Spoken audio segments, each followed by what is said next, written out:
Hello, my name is Robert Dean Steele, and this is a new series that I called From Pastor to Pastor.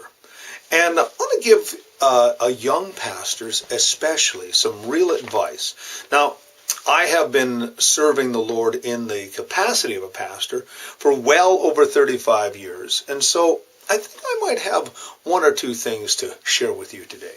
The first thing I want to share with you today is don't confuse your self-identity with the church. Far too many pastors allow themselves to be swallowed up by the church, losing their self-identity in the process. Now, I have a very practical story to share with you.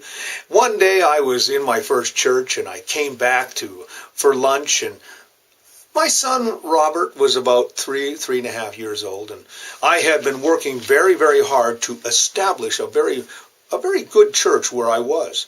And many of those nights took me away from my family, but, I was doing it for them, so I thought. But my son looked at me and said, "Hi, Pastor, Daddy." It was right then and there that I realized that my identity was not my family. My priority wasn't my family. It was the church.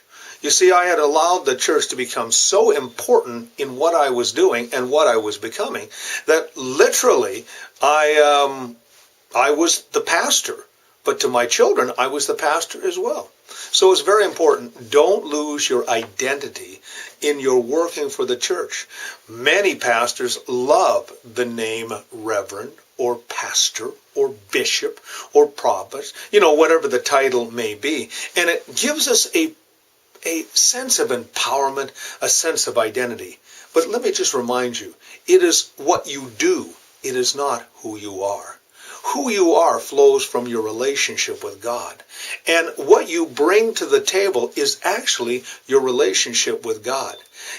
Many young pastors can learn how to do the craft, but to really do it well and infuse themselves and what God wants, you have to know who Christ is in you. So it's very important that you don't lose your identity in your serving the church. Remember, the church is your vocation. It is your calling, but it isn't who you are. So, my name is Robert Dean Steele, and this is Pastor to Pastor. You have yourself a great and godly day.